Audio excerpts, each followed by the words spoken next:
Hey, it's Ari Lehman, the first Jason Voorhees from Friday the 13th. And I'm so proud to be here with Jim and Donnie on WrestleHorror. Remember, Jason never dies.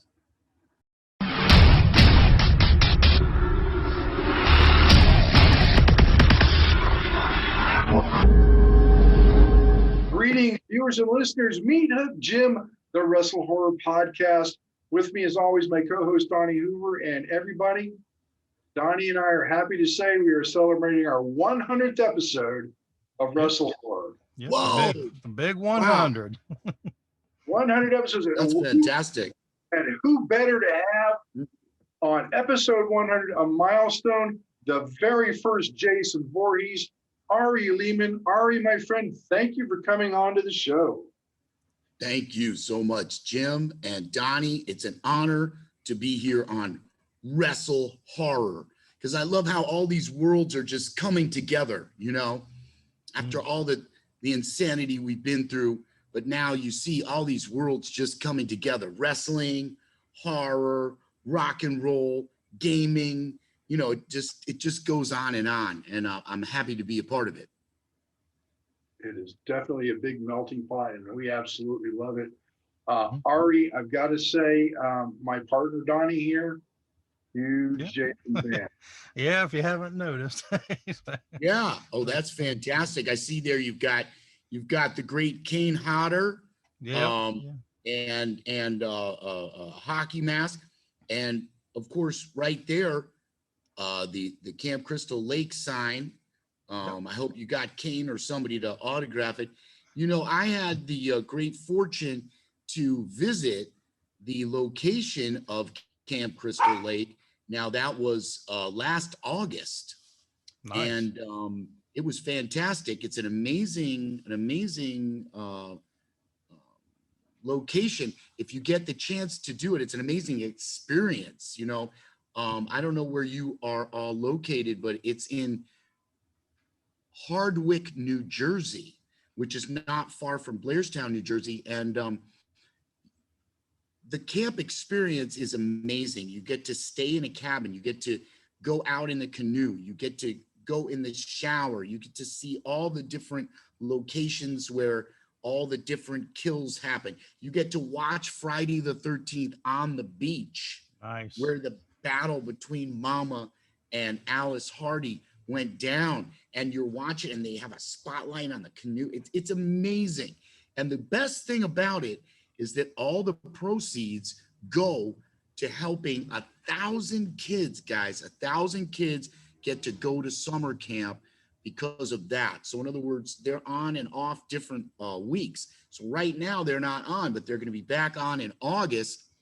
And I'm going to have the great honor to be there with Adrienne King herself. She's the survivor gal, the original Alice Hardy, is going to be there. And I, you know, we're definitely going to go canoe riding again. And the fans get to do all kinds of crazy photo ops like last time. I don't know if we're doing all the same things, but I think because it was a bit restricted, we had a little more freedom in terms of timing. So, but this time there's going to be a lot more people, thank goodness. But we certainly had a lot of fun taking pictures with people in the canoe and dunking them in the water. I love that. I ran right in the water. All the first Jason fans know, as soon as I got there, I did a clip where, you know, I jumped in the water and I came out, you know,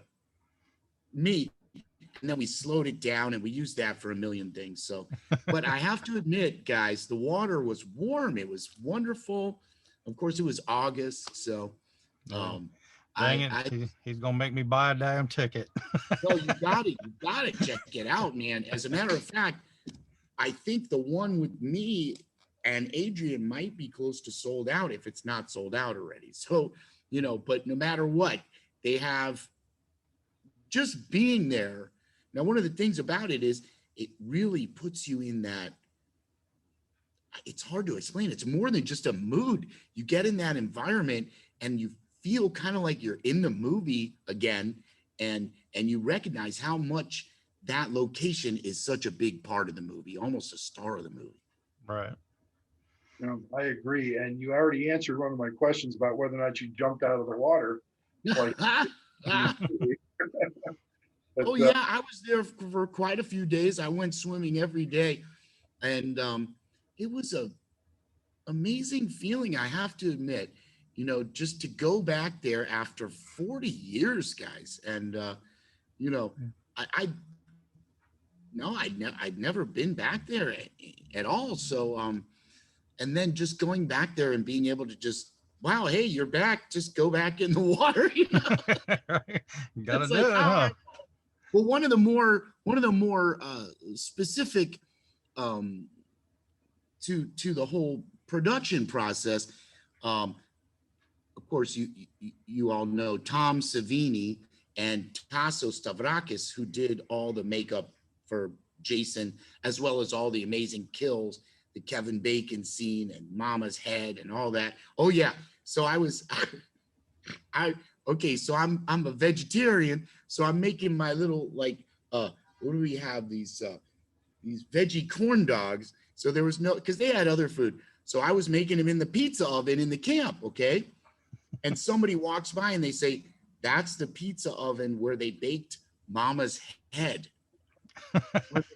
when they did the scene where her head was, they said, yeah, they used that pizza oven to bake her head. So I was there, and walking around the kitchen area, I turned the corner and I went in this one room, okay, and it was like goosebumps, guys, because I just felt it all again. And that's where they had this barber chair where they did all the makeup for me, for Betsy Palmer.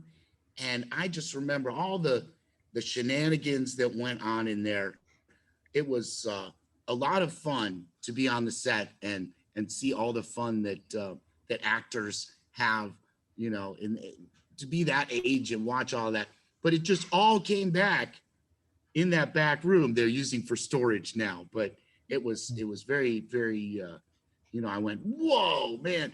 And I remember, for instance, when they had me on that barber chair, and they didn't let me see any of the makeup the whole time. Okay. Right. And finally it was done. So they turned the barber chair around, so I was facing the mirror, and they left. And I just remember the eeriest feeling, because they said, okay, don't open your eyes, and then I opened my eyes when they had gone, and to see myself, first of all, the first thought was, who's that? I literally, who's that? And then I realized, oh my gosh. And I have to admit, it made me have a great deal of sympathy for the character, for Jason. That initial phase, I think that's what they kind of wanted before the vengeful phase, but more the, how it must have felt. No one could ever imagine these sort of things, but that's what horror is all about, is stretching the imagination. So there you go. And in that moment, wow, goosebumps, amazing.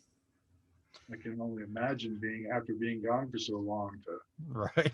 memories come rushing back. Oh, Yeah. it was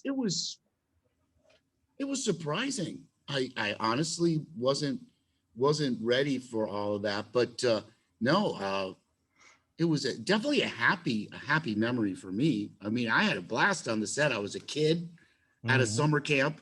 It was a beautiful summer, and all these the crew and the actors were from New York. It was a New York based. It wasn't a Hollywood based. It was New York based. So they were all really happy to be out of the city. It was a terrible summer. I remember them complaining about the heat and the pollution, and so everybody, and they were having a good time. It was 1979, guys. So after there was all kinds of good time, and after but there was a lot of hard work. I mean, we would start, for instance, for Jason, I had to be on the set at 4:30 in the morning. Oh man. for the 7 o'clock call. So sometimes that worked better than others, but ultimately we only did it 3 times. And now, of course, the final sequence was filmed in, I mean, as you guys, I'm sure know, the first drowning scene was going to be the only scene of Jason in all of cinematic history. That was it. It was just going to be a drowned boy. That was it. And I even went home thinking, gosh, that sucks, like that's it, like what? And then so when Sean Cunningham called me up and said, we want you to come back to the set. Now they had wrapped in August. This was October. So I said, my character died. How's this going to work? And he said, no, you get your revenge. And Nice. That was it. I was hooked. He knew. He's a very smart guy. He knew. I've been thinking about it. He said, no, you get your revenge. And I didn't even ask, anything. I was like, okay, where do you want me to go? So when I found out what the concept was going to be, that I actually got to be kind of like a little Jaws in the woods kind of guy, So I, to me, it was real. It was real. But they said, no, this is a dream sequence. It's not a real thing that happened. It's Alice's dream. And even the script said Alice's dream. Mm-hmm. Oh man, I was just, what? How do I get my revenge if it's a dream? You said I get my revenge. Okay. And so I think Tom Savini just said, Ari, get back. And so he said, you can think of it the way that you want to think of it, in your own head, but don't, that's the way Sean and the writer really saw it, as a dream sequence. So, I mean, I ask you, gentlemen, how it ended up that Jason Voorhees is not a dream like Freddy Krueger or some fantastic figure, but a very real, very, if you see Jason, you're gonna die. Okay. There's no reasoning with him. It's like that mask of look at that mask there. There's no, it's a mask of death. So, and that, of course comes later, but so, but they didn't imagine it that way. I did. My question is it not the fans? Is it not the fans' perception that transformed the character? I guess you could apply that to wrestling too, guys. You know what I'm thinking? Because in wrestling, isn't it like that? It's how do the fans feel about that wrestler? Isn't that true? Will that, so absolutely.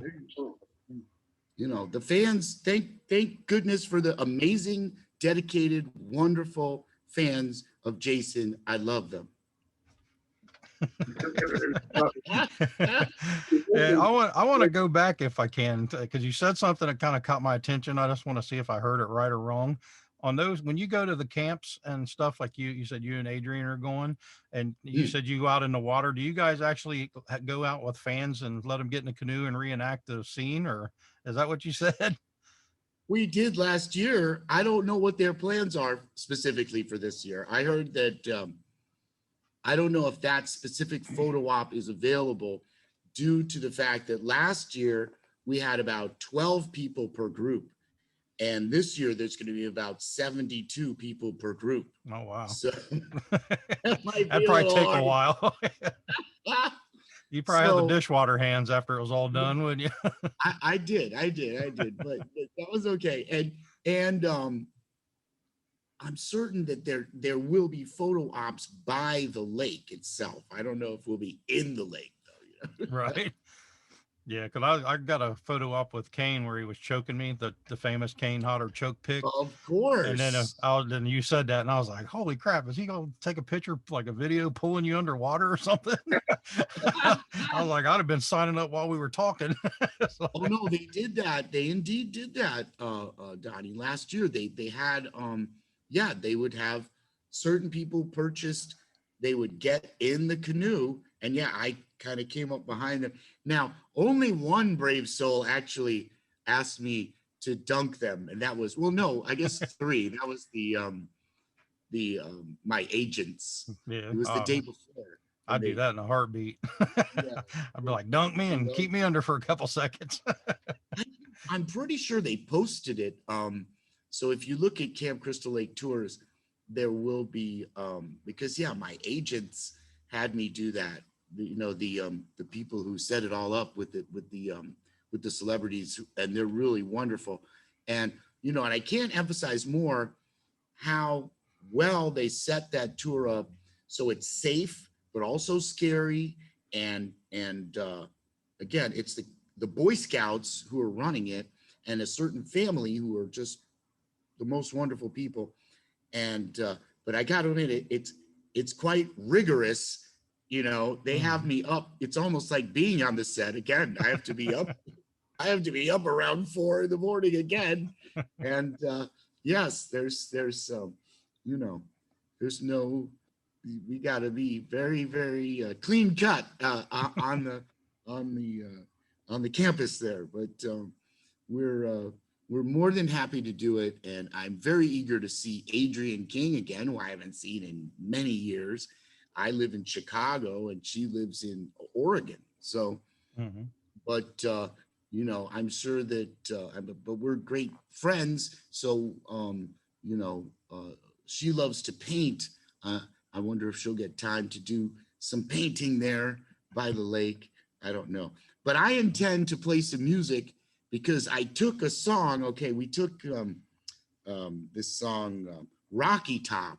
This song, it's a Mhm. bluegrass song, and so I turned it into Crystal Lake. So Nice. instead of being in the Tennessee hills, it's in the New Jersey hills. So yeah, so I Nice. reworded Rocky Top, and I intend to sing that until they ask me to stop. There you go. Very cool. Over and over. Now you'd talked about how they. Sorry, Jim. I'm just kind of taking over. So, so- Good. but you had talked about where, I mean, a lot of Jason fans know that the final scene wasn't in the original script and it was added in later. And I'm sure you guys probably didn't know that when you created that final scene that it was going to be one of the most iconic final scenes in movie cinema history. But when you guys did the scene and it was all edited and you got and it got shown before it went out in theaters, could you guys sense that that was going to be something special for people after it was all done and in the can and all that? Well, particularly Tom and Sean, I think, were very keen on that, watching the effect of, famously, Savini would go to the movie theaters, and at the end he would turn around, and instead of watching the screen, he would watch the reaction of the Mhm. crowd. And he told me, oh, he saw grown men weeping, and just gallons of popcorn flying in the air, and people being stopped dead in their tracks because they thought the movie was actually over. I mean, they used every device. He even said to me it was almost like a haunted house where they use misdirection. In other words, Mhm. they make you think that the credits are going to roll. In Right. fact, Mhm. they give you all these cues. There's you know it's the morning after, with the water and the sun, and then it's like straight out of a Shakespeare play. In comes the policeman he's saying, "Are you okay?" This Mhm. policeman, this strong policeman, "Are you okay?" Oh, everything's got to be okay now. And she's just, and this wonderful violin music swells up. That's when I jump out of the water. Right. Damn, you totally, you know. So in a lot of ways, I think that they were having fun with it, Mhm. and I think that that's why it worked so well. You know, in their creative process, they just thought, well, we could go this far, and if we go this far, we could take it up a notch and go this far. In fact, to get the real effect, Sean knew that he had to really make Adrian scared. And now Adrian is a tough gal who lives in the woods, so she's not necessarily going to get scared that easily. But so what he did was he didn't tell Adrian or Tom or anybody that I was going to come jumping out of the water. Okay, let me explain. Sean comes over to me, says, okay, the cameras are rolling. See, it's very clever. So to me, he says, you won't be able to hear me say action if I said action anyway, because you're underwater. So just look up at the bubbles, and when the bubbles clear, that's action. And he goes, you're the director of this scene, Ari. Okay, now the cameras are rolling. Now, I was like, oh my God, I'm the director. Okay. So I went out in the water, and I see what his plan was, because if he had said action, of course she would have been ready for me. Mm-hmm. So I went down, but see, when I went down, this is the part he hadn't bargained for, I think. And he kind of got stuck with in a way, because they couldn't reshoot it, is that I came out of the water like a monster, like all gangbusters, like, because I was underwater. I thought to myself, okay, I'm going to come out in a playful manner, gently, so as not to hurt this actress. And I thought, that's going to suck. And I have this one take, and this is it, man. And then I kind of thought, go for motivation, and the motivation was, she killed my mom. Mm-hmm. Bitch killed my mother. Bam, grab the thing. I come out of the water, somehow instinctively, I don't know, see, this is what was crazy. Instinctively grab the thing, and they're filming. Okay, but then I look at Adrian and I realize she has no idea what's happening. And she didn't know. And I'm like, oh no, I don't want to hurt her. And so, but my arm goes slamming right into there. And as you see, her face just goes, wah, and they cut it because she grabbed my arms and threw me off of her. Get this kid off of me, and fell out of the boat. But they cut it just to get that look of abject fear. And then, okay, they had me do it again. So if you look back at the scene, which is only seconds, by the way, but they edited it so well that, okay, first you see me like this, that's the second take. Then all of a sudden it's a close-up, that's the first take, and then it goes back to where they tipped the boat and everything, because Savini was there and everybody was ready. And to Adrian's credit, they hadn't told her, and when they did tell her, you can't see it on her face that she knows, because she's already been dunked in the water one time. Her cheek flashed. So that time when she goes backwards into the water, I mean, that's, that's some damn good acting, I'd like to say, Yeah. on her part, because, she could have been like, I've had it, get a stunt double to do this or something. I don't know. But see, that's the other thing, guys. It was independent film. There was no stunt doubles. When they needed a stunt double for Betsy, because as everyone knows, the back of that famous scene where her head flies off, and you could see the hands, but now on Blu-ray you could see Tasso Stavrakos's hairy hands, because they used Tasso and they didn't shave his hands, thinking, oh, you won't see it, but now famously you can see his big hairy hands. And I thought to myself, gosh, it's almost an insult to say that, but no, but the story goes, of course, that in order to get that scene together, and it was late at night, again, there was no other options, so they just got Tasso to do it. Mm-hmm. And so there you go.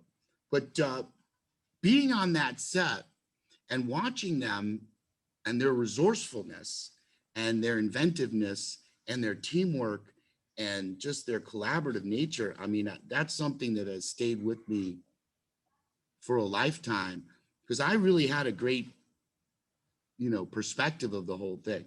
The movie that I was in prior to that, working for Sean Cunningham, there was a ton of kids in it. So it was more like all about, oh, we're a bunch of kids having a lot of fun doing it. But in this case, I was able to really watch and learn, as it were. So I learned how to make to make to have a project where you have like no resources and you make the most out of it. So I'm good at that. I don't know if someone gave me 10 gazillion dollars, then you have too many choices, you know? Right. Maybe it forces your creativity to have those limitations. So let's talk about First Jason, your band. I mean, you guys have been together for quite some time now. Thank you. Yeah, I'm very proud of First Jason. Um, I think First Jason, again, proves how much that relationship between the fans and artists is so crucial nowadays. And it's totally a fan-driven um, phenomenon. And I was already doing music when I was on the set of Friday the 13th. I was already a little jazz piano player, and I was getting awards for doing that. And then I went to New York City and I was studying jazz there, and I got to watch some of the greatest jazz musicians of all time. Like I could go downstairs from my dorm room and see like Sir Roland Hanna and McCoy Tyner and Hank Jones and Tommy Flanagan and the greatest piano players in the world, all for the cost of a beer. And I would just sit there and watch them. And they would always tease me, are you going to finish that beer? You know, like I would just, watch and then go back up to my room. This was New York City in those days. And so I was into that kind of jazz, man, like real jazz. And then kind of like the Kenny G jazz came out, the mellow jazz, and there's nothing wrong with mellow jazz, but that's not my thing, So, but see, me with the long hair and the look, people always kind of felt like, oh, if you're doing jazz, you got to be like Kenny G, man, come on, look at you. And I was like, no, man, I'm into this kind of jazz, and they say, Kenny G. So what happened with me was I got into world music. I got into reggae music and world music. I had a friend who was from West Africa, and he calls me up one day. He says, Ari, there is a man who has come here from Lagos, and he wants you to audition for him. So I went to audition, and long story short, I started playing with a band from Nigeria, and that band ended up working for Interscope Records and Tough Gong Records. That was a band called Majek Fashek. So this was an artist who's passed away now. He was a genius. He was kind of like Bob Marley meets Jimi Hendrix from Africa. Okay. And so he was signed to Interscope and he was signed to Tough Gong Records, and people can hear his music. He had an album called Spirit of Love, and I'm on that album too. But so we toured all over the world, and it was the 90s, and world music was big in Europe and America and everywhere. And then quite frankly, after 9/11 happened, boom, that was it for world music. Right. I was in New York. It was like, where's, so see now, at that time, I had met my beautiful wife, Elaine, during my world music days. So we moved to Chicago after actually being Red Cross volunteers at Ground Zero in the first days after the opening of what they called the Hole. And I saw all of that, and, but on to better things. So I'm here in Chicago now, and I get an email from somebody, and it says, did you sign this photo of Jason Voorhees, little Jason? And I said, now it all came back to me, and I said, huh? He said, yeah, because somebody charged me $50 for this on eBay, and I had not signed it, okay? So it turns out someone had been forging my signature. So I thought to myself, huh. And what happened was, long story short, it was actually a horror vendor named Eric Lee Nash, who has a great t-shirt company now. And he got me hooked up to go to the Chiller Theater Fangoria convention in the Meadowlands. Nice. So I saw this and I had my reggae albums and stuff. And I realized, everyone was showing me love, but metal is horror and metal, are connected. Yes, And during my days at New York University, even though I was playing jazz, I would still go and check out metal. I would go and see and punk. I would go and see the Bad Brains. I would go and see. I saw White Zombie. I saw Dead Kennedys, and I was good friends with the singer of a band called Reagan Youth, who I urge people to check out. So I kind of started drawing upon those ideas and thinking to myself, let's create something more along those lines. So I got a lot of help from two people specifically. One was a drummer called Cleaver from the band Cro-Mags, and another was a bass player who's known as Nefarious from the band Macabre. If Macabre now is a seriously amazing death metal band. First Jason, of course, is heavy metal.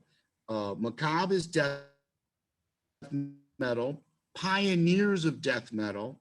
I learned so much from those two people, a great deal from Chuck, also known as Nefarious, who's an amazing bass player. They just came out with an album, by the way, Macabre. It's called Carnival of Killers, and I really urge people to check it out. So I came out with my first album, Jason is Watching. That's the album cover you have right there. I really tried to shoot from the hip, kind of. We got songs like Jason Never Dies, Machete is My Friend, Jason is Watching, Sink or Swim.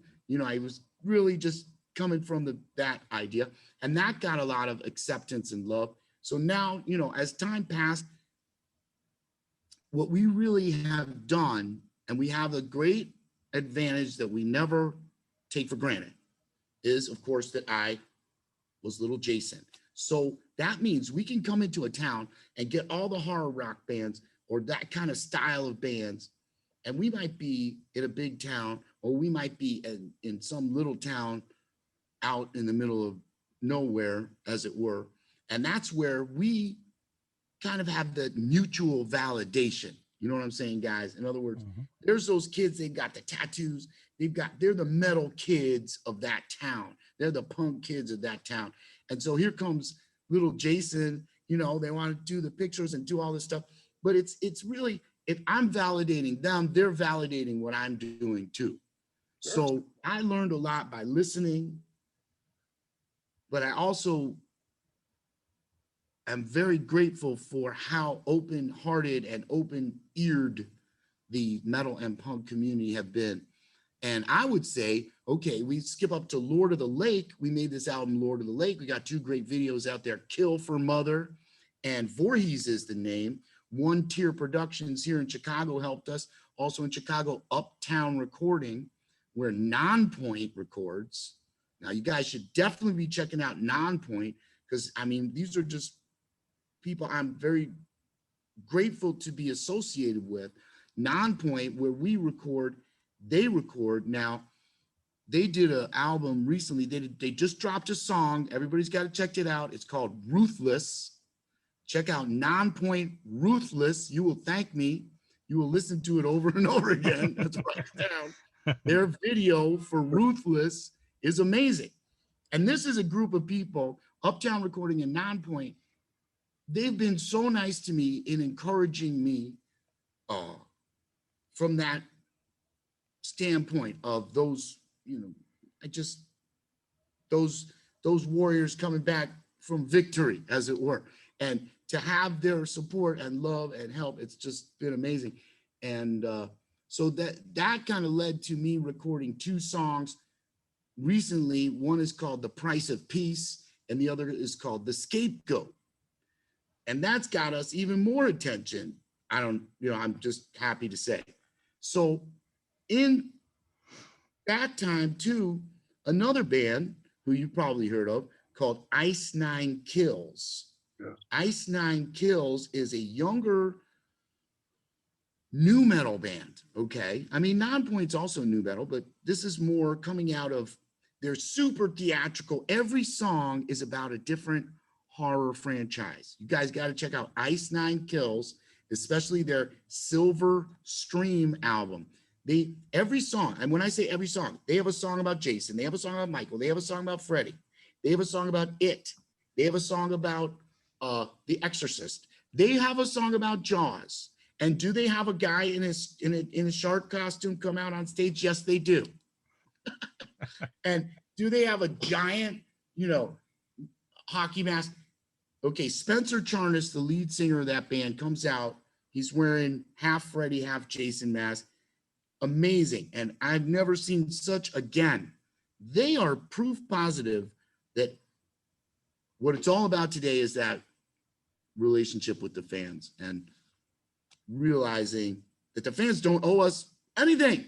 They're giving us their time and money, and we all got to work towards having a ton of fun together, and we got to work our hardest to write some good music. And if you ever check out Ice Nine Kills. So Ice Nine Kills asked me to sing on one of their songs. They did a song called Thank God It's Friday. They did an acoustic version, so they had me sing on it. Okay. And it's like all of a sudden this whole other generation, guys. This I guess, under 20, but 20 something too, and they have fans. Their fans are just across the board. And I'm getting these, messages, oh man, me and my friend are crying about how this song, these kids are just so into this music.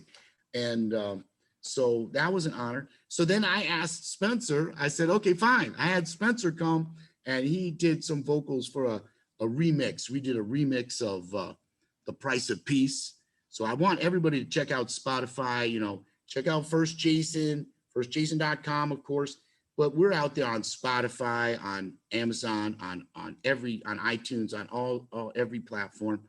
On that version, there's another band I want to mention, and they're called Grave Robber. If you're people, check out Grave Robber. We got their lead singer, Wretched Grave Robber, as he calls himself. He does these really scary voiceovers, like they're just really scary. So here's some intriguing stuff. The song, The Scapegoat, it's based on the story from Leviticus, in my own weird manner. And so I just had him recite some of the chapters, and man, it's amazing. So please check that out. That's called The Scapegoat Demon Remix. And, so now we're doing more recordings. I'm so glad you asked us about this. For instance, those two songs will be on a 7-inch vinyl that's going to be put out by Nerve Agent Records. So we've got the pre-sale link up for that, for the 7-inch vinyl to get those two songs. And then we're also doing a song for, I don't know if you guys have seen The Barn, a movie called The Barn that I was in, which is, another fun thing everyone should know about. So now there's going to be The Barn 2. The Barn, I play this character, Dr. Rock, he's kind of like you guys. He's a video DJ guy, but from the 90s. And so Dr. Rock, we're doing a song for Dr. Rock for The Barn 2. But in The Barn 2, you've got Lloyd Kaufman's in there, and Linnea Quigley is also in there. Okay. Nice. So, lots of good things. But, I do have some cool things to talk about in terms of wrestling, because, okay, it was just 2 weeks ago, I was at Wrestling Universe in Comac, Long Island, doing a signing. I don't know if you guys have heard about that place. And then just prior to that, you must have heard of in Baltimore, the event called Celeb Fest, right? Mm-hmm. Yep. I was at Celeb Fest. I think I might have been one of the, was I the only, I don't know if I was the only horror actor, but yeah, that was a lot of fun actually. And I've been welcomed into that fold, and I'm very, very happy to do that. You know, who was there? There was my bass player became fascinated with one of the wrestlers who was like a he was, you guys must know him. He's like a Hulk Hogan lookalike wrestler. Do you know what I'm talking about? Uh-uh. Do you guys know? I know there's a cosplay fan that does that. No, this guy he's like at the wrestling thing. Is he a cosplayer? Because he was full on Hulk Hoganing it. Oh, And I don't know if it's the same guy or not, but yeah. Yeah, we saw one at a wrestling convention not too long ago. that's the guy. That's the guy. I think that's the guy. And then yes, so that was fun. I'm you know, I think that there's so much, I'm fascinated by that kind of theatricality and you know, I don't know.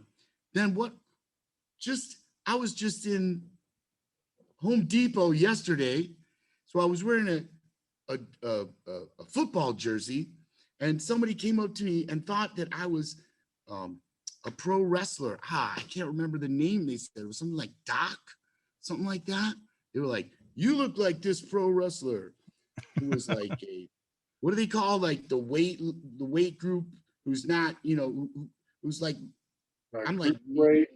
What do they call it? Cruiserweight. Cruiserweight, exactly. Mhm. They said he's a cruiserweight. Da, da, da. I'm like, oh, okay. It's like, how could you think that, you know, I think it's the beard factor. Could Of be. course, I've met the great, you know, some of the greats. Okay, well, let's see. Okay, let's tell these stories. Okay, in proper fashion. Okay, it's Brutus, the barber beefcake. Of course, I met him, and he told me, he regaled me with stories about how they would travel around in a limousine, and that's how they got around, and it was like I can't tell you all the details because it was like a movable party. And then now who's the one I'm thinking of? Dugan. Jim Duggan. Duggan. Mhm. Jim Duggan. He is hilarious. He is hilarious. I was hanging out with him. We were at an event together, and you know, we ended up just him and the band and us. We were all just, you know, getting a bit rowdy there, having a good time, you know. And but the best story I got to tell, of course, you know, is let me think. What is my best? Okay. Why is his name escaping me? This is terrible. It's the kilt wearing amazing Roddy Piper. Thank you. Okay, Roddy Piper. Okay. Had to have been the nicest person who ever lived on the planet Earth. Okay. I'll give you two Roddy Piper stories. One, I go out to LA. I'm hanging out with a bunch of my buddies at some, you know, fancy LA bar, you know, all this hubbub, but I'm kind of fish out of water. I don't know anybody there, you know.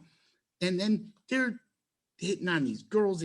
They separate from me. All of a sudden, I'm just like, I've got my drink. I'm just walking around. I'm just nobody. I'm just what? I'm kind of lost. You know, that John Travolta look of like, you know, what am I doing here or there? All of a sudden, I hear this, Ari, what are you doing, man? And I turn around, it's Roddy Piper. And he's like, you're coming with us.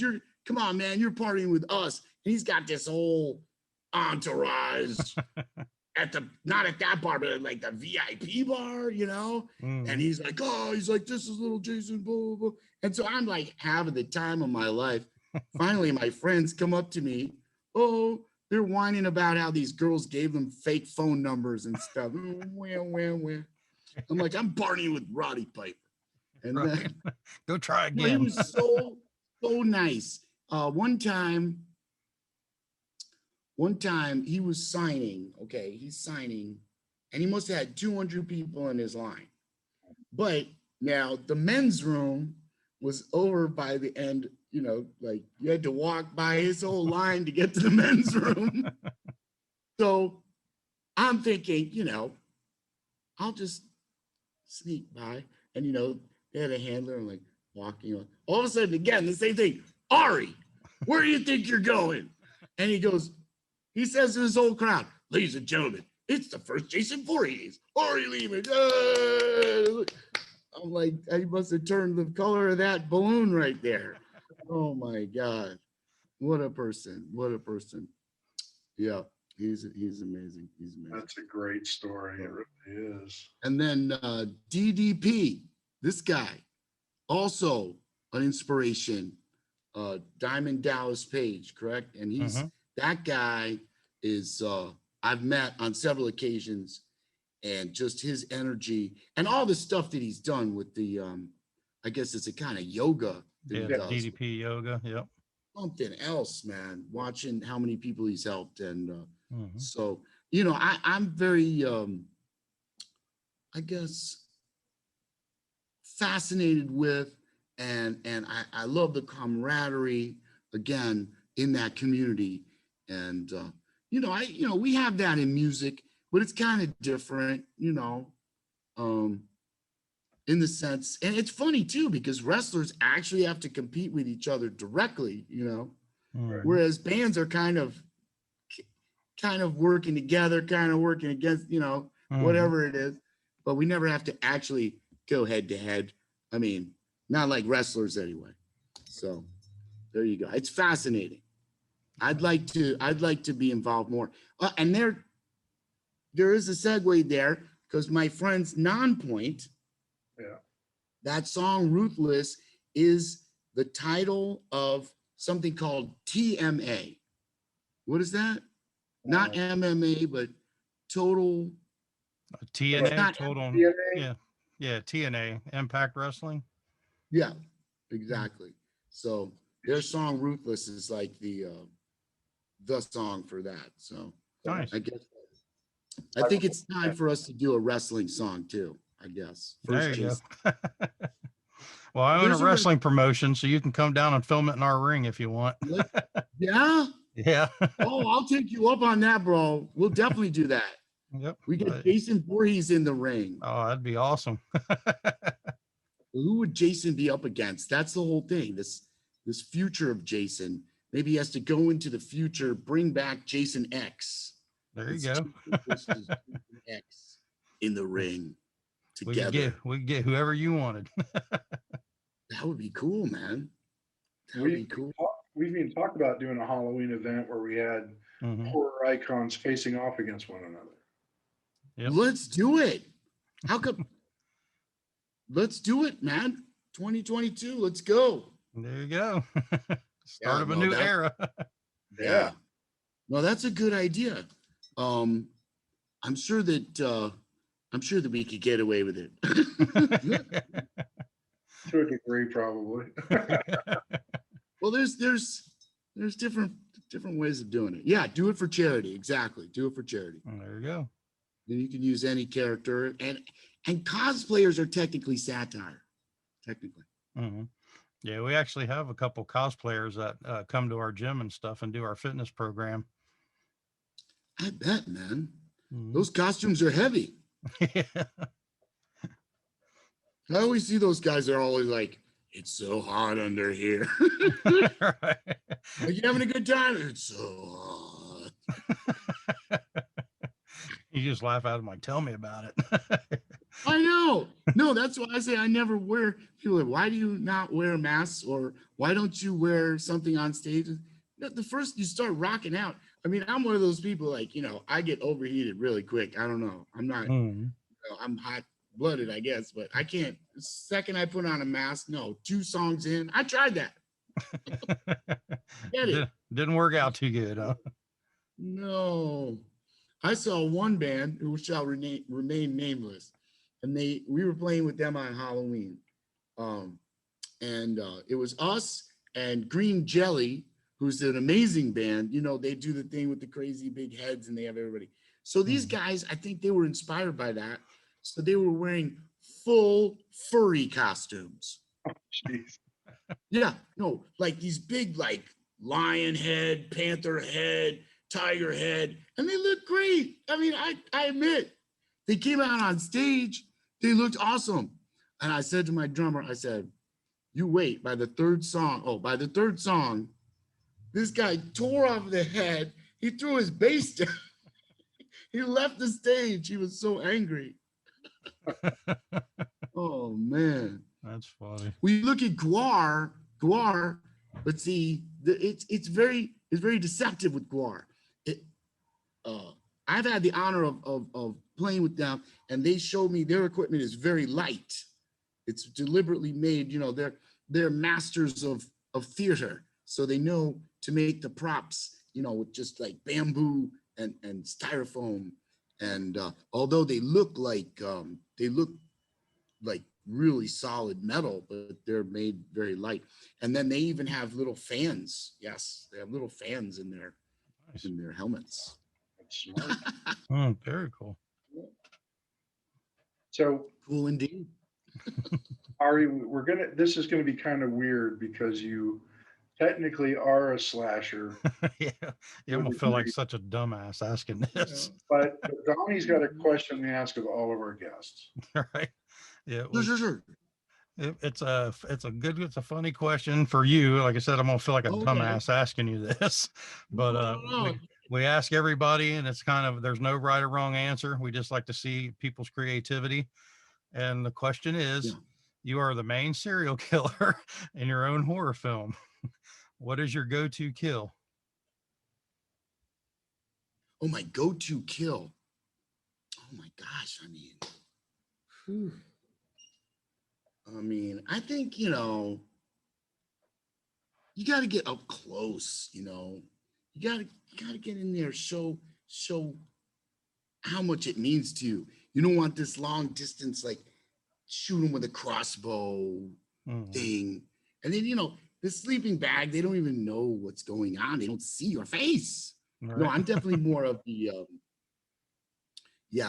ninja style, sneak up with the big katana, and at the last moment, and the person dies, but it's executed with such magnificent. They're like, it almost makes them happy. They're like, oh, that was awesome. And then they realize, oh, they're dead. Right. It's the master slasher. There you go. People want him to, because who wants a boring death? Just like waiting around the doctors.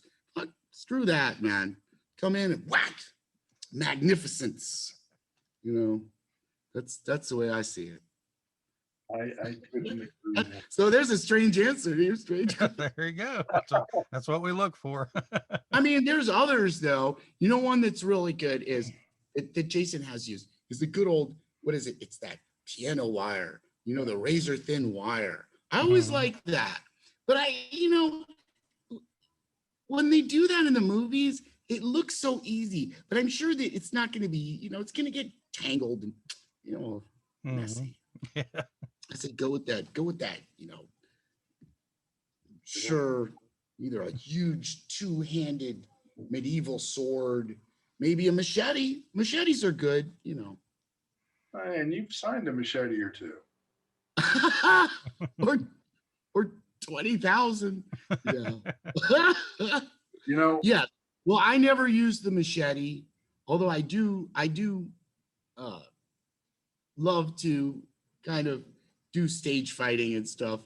And I do like using machetes because they're very swashbuckler-ish. They're very piratey. they look kind of like that sort of thing. But I just have fun with it.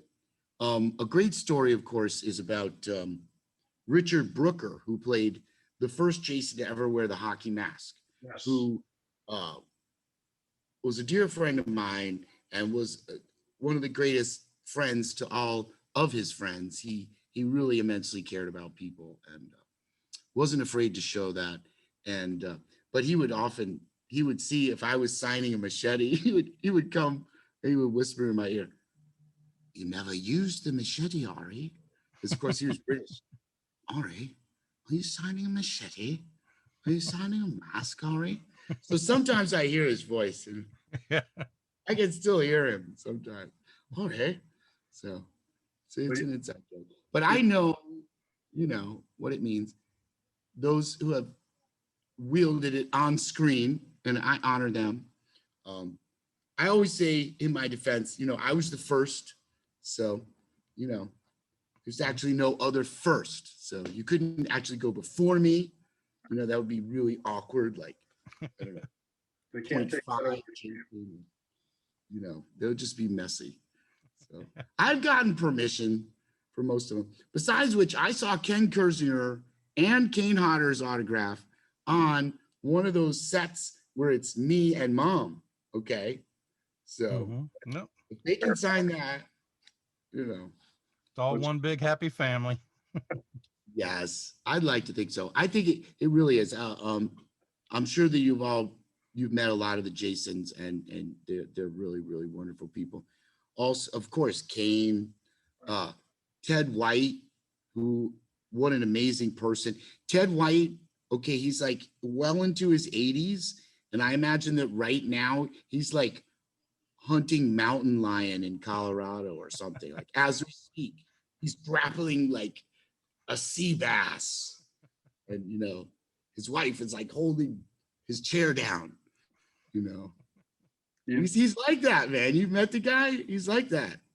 That's that man. I imagine right now he's on horseback, wind in his hair. Yeah, no, the last time I saw him, I said, "So how are you doing, Ted?" He's like, "I just got a pickup truck. I'm going hunting in Colorado." I'm like, what? Like, Katie, those people his age just sit in a chair and they're amazed that they can do that. Right. Look, I'm sitting.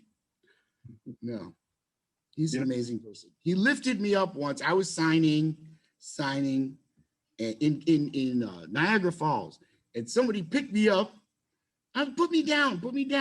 I turned around. He's like, "Gotcha." He's that kind of guy.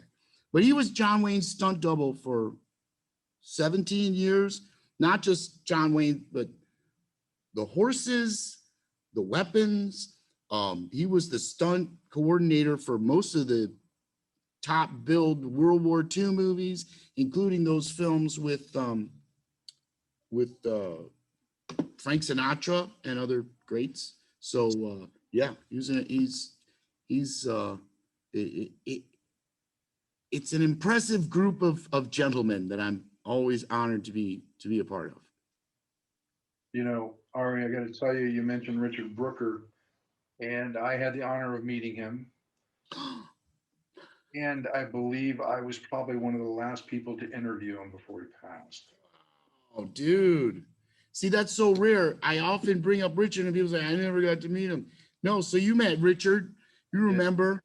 Did he have his camel? He always wore his camel leather jacket and his white shirt, and he smoked, and he just always did his thing. And the last time I saw him was in Germany, actually. Yeah. And we happened to have a Johnny Walker double Johnny Walker Red together at about, it must have been 4 or 5 in the morning. And I had stayed up. I think I had, and he was, but, so I had to get in the van to go back to America.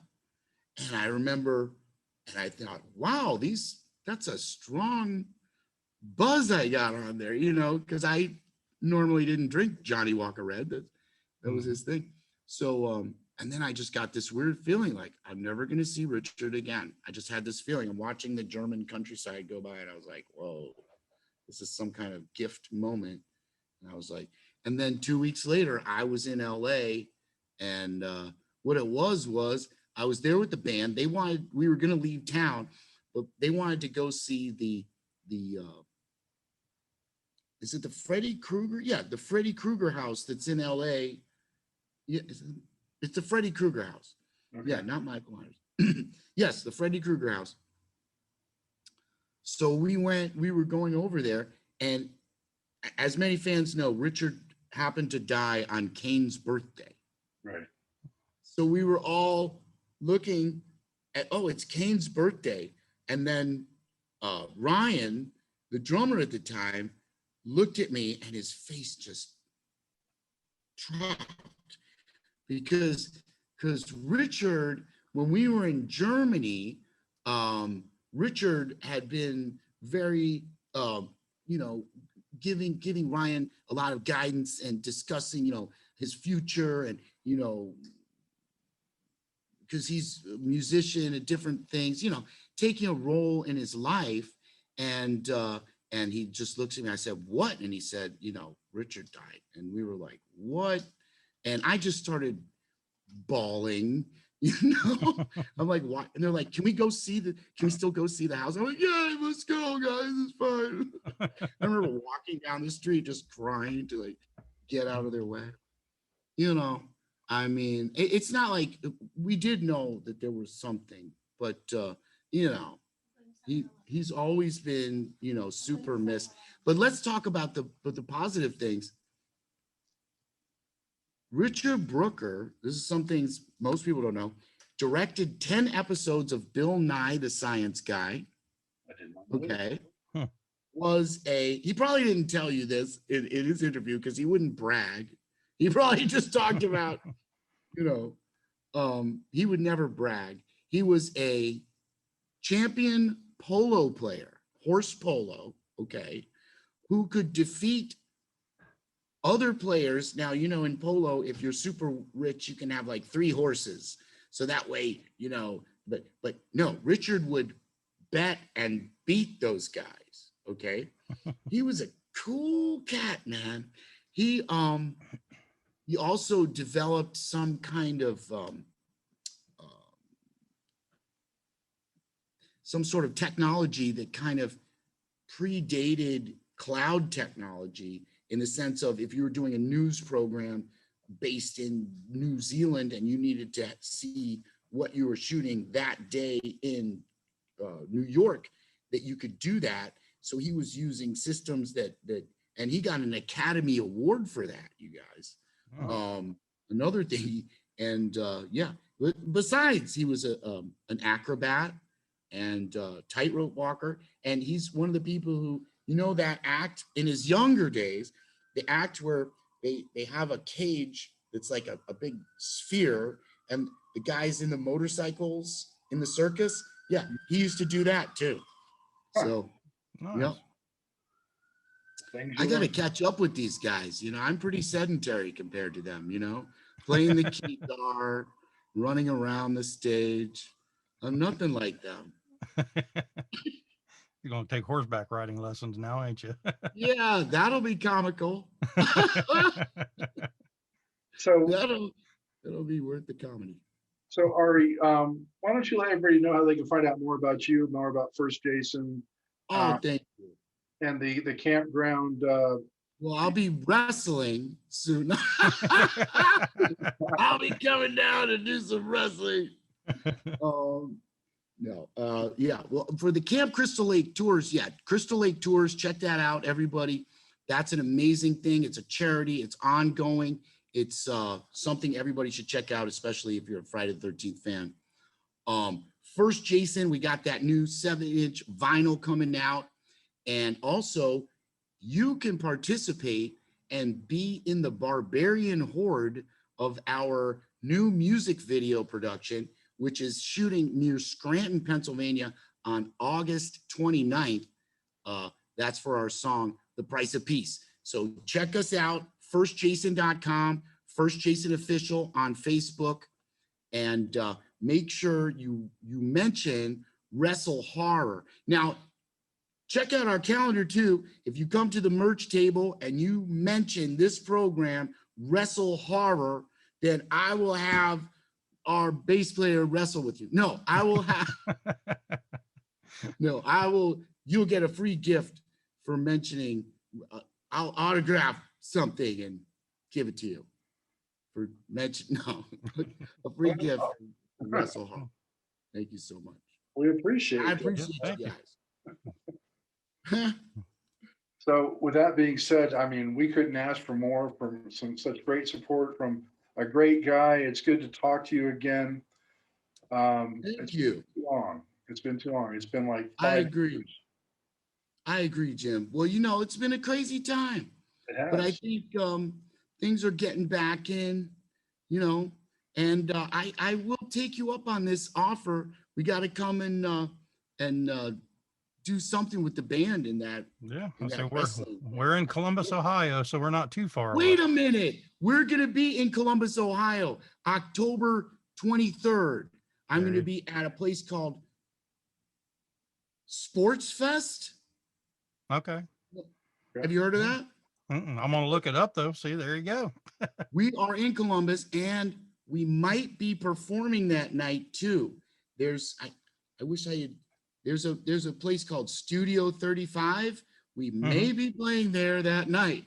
So Nice. check out, yeah. So in Columbus, that's it, guys. Forget it. We're coming, we'll just, whenever we have, even if it's, you know, after hours, we're busting in there. There you go. Okay. So it'll be always open for you. Sweet. Let's So, get ready to rumble.